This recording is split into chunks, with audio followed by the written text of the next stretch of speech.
Bonjour. Vous regardez toujours ces vidéos, c'est bien, c'est encourageant, hein, c'est positif.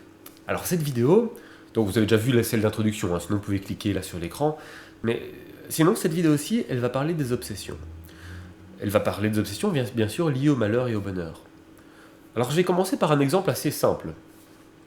Imaginons un gâteau, ou une tarte, ou une quiche, ou une pizza.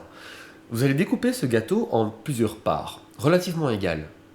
Imaginons que ces parts sont vos centres d'intérêt, c'est ce qu'il y a dans votre tête. C'est ce qu'il y a dans le cerveau, hein, on va dire. Ces différentes parts représentent vos centres d'intérêt différents. Donc ça, c'est ce que je viens de dire. Vous pouvez donc avoir une des parts qui sera la famille, une autre des parts de cette tarte qui sera le travail, encore une autre des parts de cette tarte, par exemple, qui serait, imaginons, le sport, et puis encore une part, ça pourrait être l'amour, une dernière part pourrait être une activité complémentaire que vous aimez, comme la photographie, par exemple, hein, ou la plongée, ou n'importe quoi. Mais tous vos centres d'intérêt comme ça sont séparés en parts, vos amis, etc.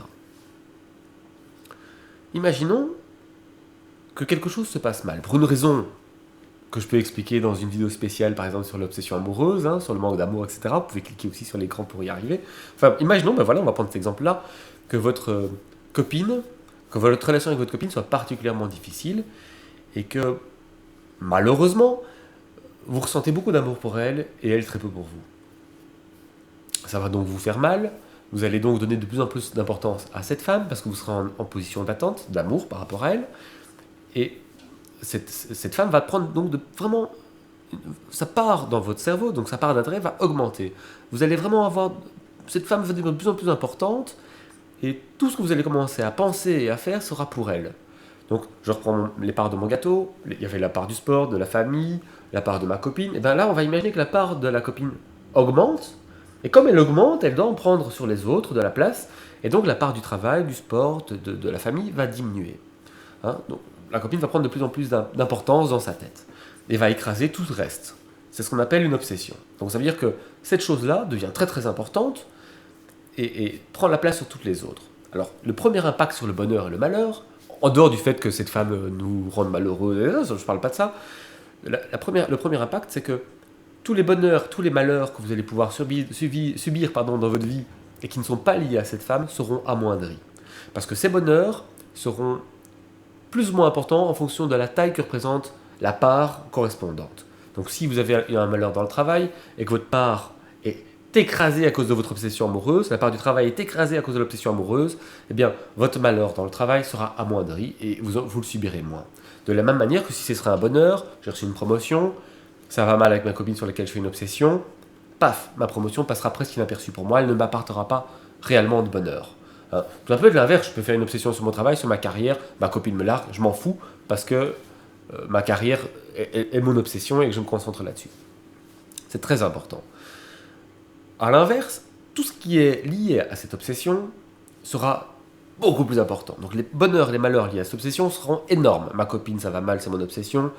Elle a annulé notre rendez-vous du vendredi soir pour en fixer un samedi. Hein.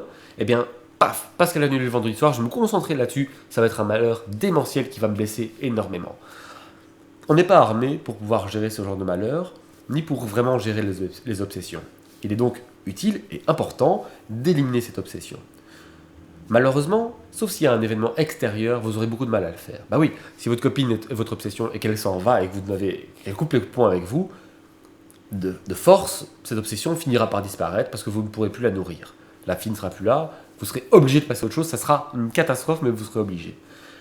Donc, si ça n'arrive pas, si votre copine ne part pas, et que c'est à vous de résoudre le problème de cette obsession, qui est nécessaire, parce que si vous devenez quelqu'un victime de cette obsession, vous ne serez plus vous-même, et cette copine en question ne vous appréciera plus, parce qu'elle vous aimait comme vous étiez avant. Bref, ça sera nécessaire pour vous de vous sauver de cette obsession, pour réussir à gérer les bonheurs et les malheurs qui sont liés à cette obsession, et pour ce faire, vous allez devoir forcer un rééquilibrage de votre gâteau.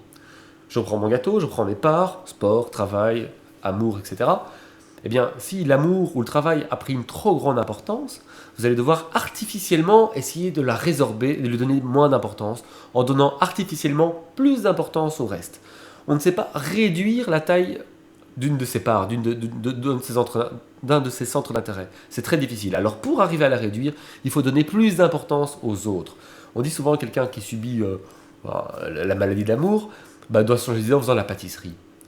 pouvez faire la pâtisserie, bien sûr, mais c'est un bon exemple. C'est-à-dire que si vous devez oublier cette obsession, lui donner moins d'importance, pas forcément rompre avec votre copine, hein. Il faut même pas spécialement donner moins d'importance à votre copine, mais il faut en tout cas pas en donner plus. Et pour arriver à réduire cette obsession, il faudra donner plus d'importance au reste. Faites plus de sport, travaillez plus, allez voir votre famille, donnez vraiment de l'importance à tout le reste, à vos activités extra-professionnelles. Hein.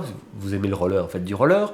Et en forçant, et vous allez voir qu'à partir d'un certain moment, vous allez redécouvrir dans ces activités extérieures, dans ces autres parts de votre gâteau, vous allez redécouvrir des plaisirs.